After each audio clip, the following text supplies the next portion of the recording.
स्तन ढकने के खिलाफ दिया टैक्स, साहस और विरोध की मिसाल, इतिहास के पन्नों में छिपी एक अनसुनी कहानी। आओ बताएं केरल के इतिहास रचने वाली नांगेली की कहानी। भारत पर कई तरह के शासकों ने राज किया है।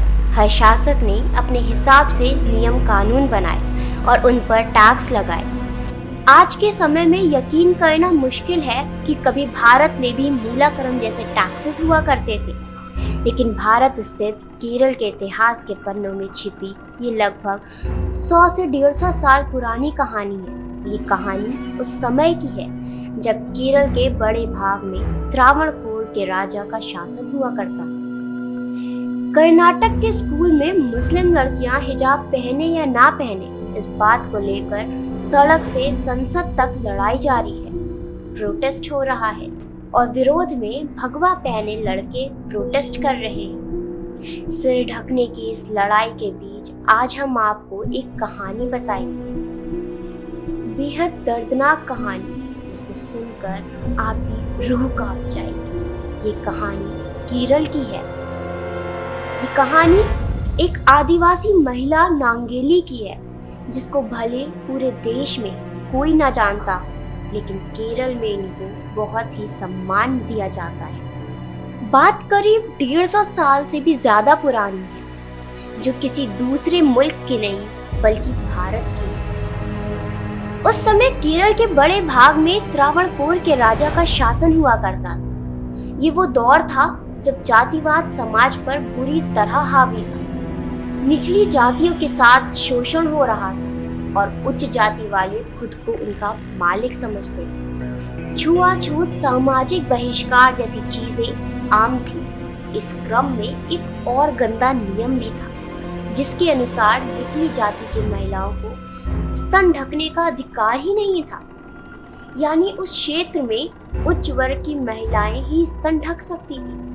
निचली जाति की महिलाओं को सार्वजनिक स्थलों पर भी मर्दों की तरह स्तन ढके बिना ही काम करना होता था। 1729 में मद्रास प्रेसिडेंसी में त्रावणकोर साम्राज्य बनने के साथ नियम कानून लगे, जिसके चलते टैक्स सिस्टम भी चालू हुआ।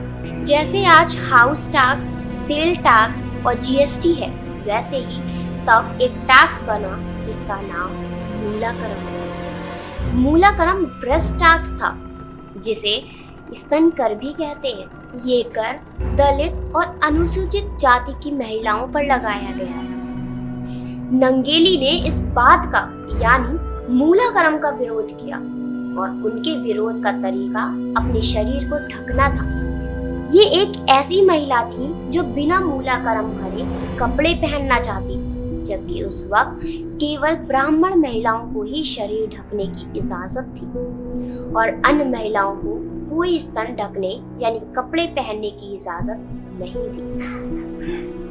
नंगेली ने इस बात का विरोध कर साबित किया कि ये शरीर उनका है तो नियम भी उनके होंगे और इसे ढकने की इच्छा भी उनकी होगी। उस समय इस टैक्स का विरोध करना बहुत ही मुश्किल था।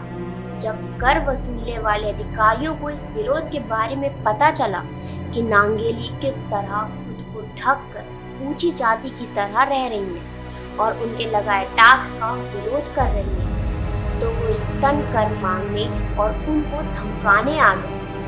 लेकिन नांगेली ने किसी भी तरह से स्तन कर देने से साफ मना कर दिया, जिसके बाद वे एक सुबह नांगेली से कर वसूलने उसके घर जा पहुंचे।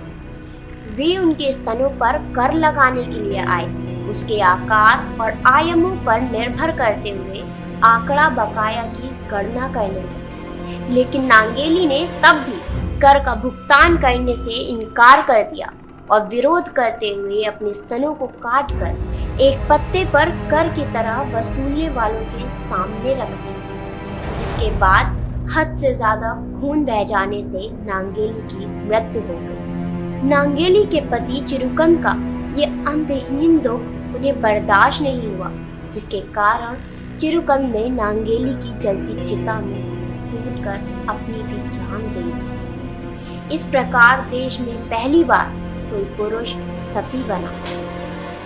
ये विरोध नंगेली ने अपनी अंतिम सांस तक जारी रखा।